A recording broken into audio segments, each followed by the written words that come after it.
仕事を簡単にするみたいなイメージが、どう任せたらいいんですかね、できなくなればいいじゃんみたいな。そこまでちゃんと言ってきたら出さない人あんまりいないですよね。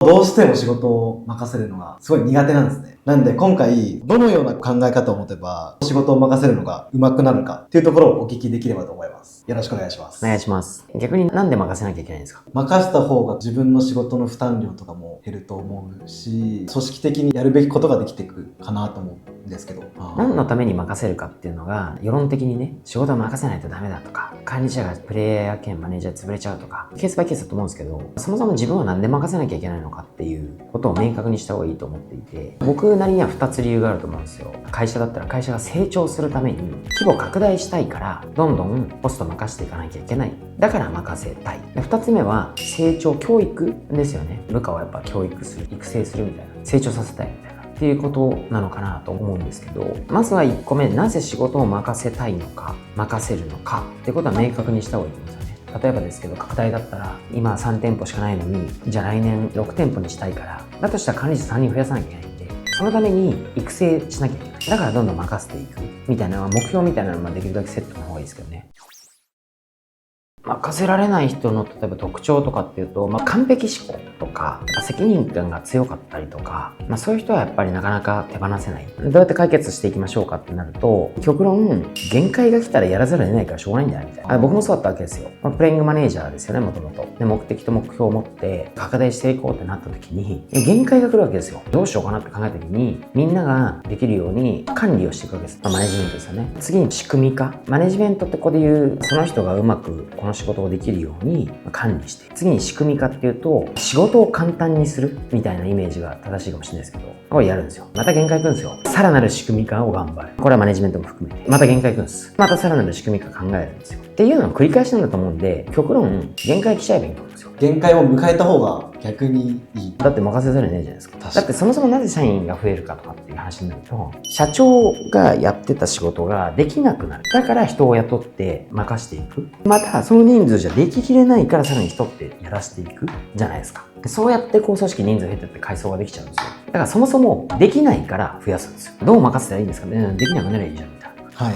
それが一番手っ取り早いよと。自分だけ結果が出せて、自分だけが食えればいいんだ。人を雇う気もないし、組織を大きくする必要もないし、チームを大きくする目標はありませんって言うんだったら、別に任せる必要はない。自分が楽しただけじゃん。確か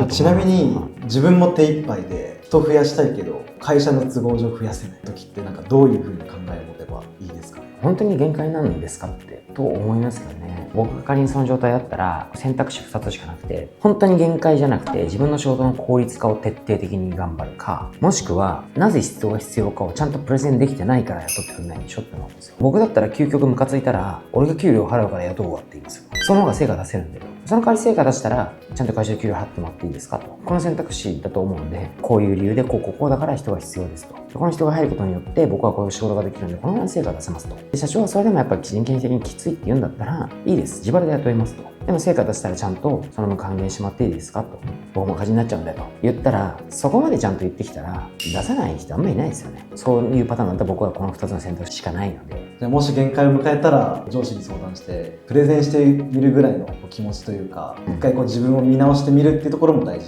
限界が来て人を入れるってことは投資をするわけじゃないですか。そしたらリターンが必要ですよね。ちゃんとリターンが出せるんだったら投資したっていいわけですよ。そういうリターンの達成確率がどれぐらいかっていうのをちゃんと根拠で示してプレゼンできればいいわけじゃないですか。自分が限界だと思ってるんですけど会社を人雇っておきますよ。それはお前のプレゼンがダメなんだと。ここで自分が楽したいだけだったら見透かされてるかもしれないです。ちゃんと成果を上げるために人が必要だって考えて成果を出せると思ってるんだったらちゃんと根拠作ってロジカルにプレゼンすれば、バカじゃなかったら多分雇いますよ。極論は限界を超えてしまい、1人じゃできないから2人になって、2人じゃできないから3人になってって原理原則なんだから、そしたら任せていかなきゃいけないよ。大なり小なり出てくるわけですよね。それでクオリティが落ちちゃうなとか思ったら、マネジメントどうするか、仕組み化どうするかっていうのをずっとやり続けるわけですよ。限界を迎えてしまうということですね。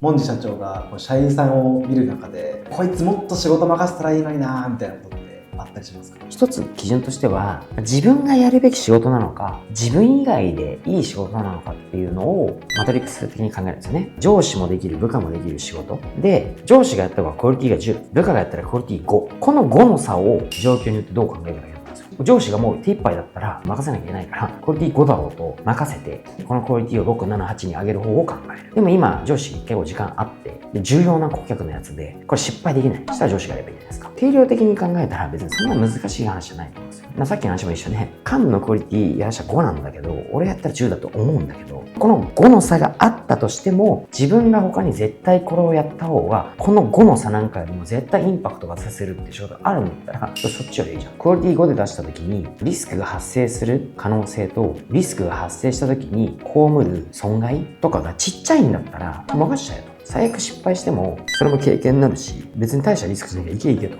でも反対に、これ失敗したらやばいと。リスク発生確率も高いし、リスクが発生した時の損害がでかい。だったら、出バレよと。これのさじ加減ですよね。それが分かんないんだったら、まず一回ロジカルに考えてみましょうと。で、それをさらに決済者とか自分ですり合わせればいいじゃないですか。任せる任せないの結構解釈値が違うなと思って。僕がイラッとするのは、さっきの重要度とかリスク発生度とか、そういうの考えずに丸振りするやつがいるんですよ。任せたんで、任せないとダメって言うじゃないですか。まあそれただの丸投げだぞみたいな。これ大体失敗するんですよ。確認だけの仕事は上司の仕事じゃないって言うんですよね。だったら部下に8までやらせて、残りの仕上げの2割を管理者になさい。そしたら8、8、2、2なんで、合計のボリュームが20じゃないですか。でそうすると仕上げの2割やんなきゃいけないから、イコールチェックなんですよ。こういう設計をして、この上の仕上げの2割取ってやれば、確認も含まれる。部下の仕事は8になるわけだから、他のこと2やらせられるじゃないですか。よりこっちの方が効率的ですよね。基本そういう設計やってください。でそれで5人見たら、自分も2、2、2、2で10になっちゃうから、いっぱいいっぱいじゃないですか。だったら、それを自分が1の工数で、全部その仕上げとチェックができるようにしようと。1にするか、もしくは 2がかけなきゃいけないんだったら、管理者もう1人増やせよっていうだけの話じゃないですか。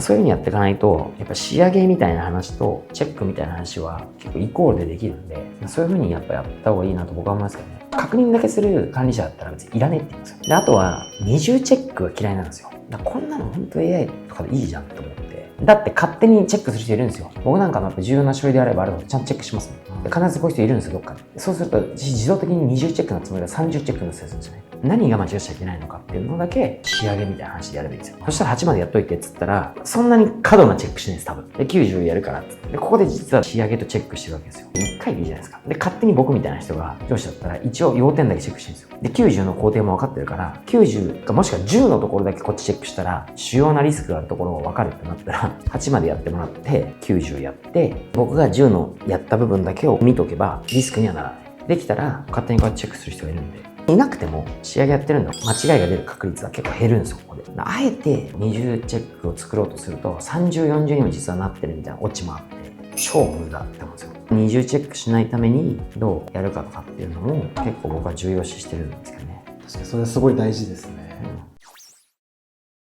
ちょっと改めてになるんですけど、任せ上手になるための思考法のポイントをちょっと教えていただけてもよろしいでしょうか。限界来たら任せざるを得ないんで、任せる目的と KPI みたいなのをしっかり立てた上で限界迎えたら必然的に任せなきゃいけないんで、そういう状況を作っちゃうのが一番手っ取り早いですよね。で、必要としたくないんだったら、人にやってもらった上でどううまくいくかっていうマネジメントと仕事をなるべく簡単にする仕組み化っていうことが必要になってきますので、逆にそれを任せにくい人は逆に任せざるを得なくなった後のマネジメントとか仕組み化とかっていうのは結構脳が働くと思うんで、それプラスだと思うんですよ。なぜ任せたいのかっていう目的と KPI はっきりして限界の状況を作っちゃいましょうと。任せざるを得ないというのが僕からは言いたいことかな。なるほど。ありがとうございます。本日も動画を見ていただいてありがとうございます。アップル引っ越しセンターでは常に共に働く仲間を募集しておりますので、ぜひホームページや SNS 等を見てください。また、この YouTube チャンネルでは現場の様子や対談、研修、イベントの様子など様々な情報を発信してますので、ぜひチャンネル登録お願いします。そして最後にこの動画にもいいねをつけていただけると嬉しいです。ありがとうございました。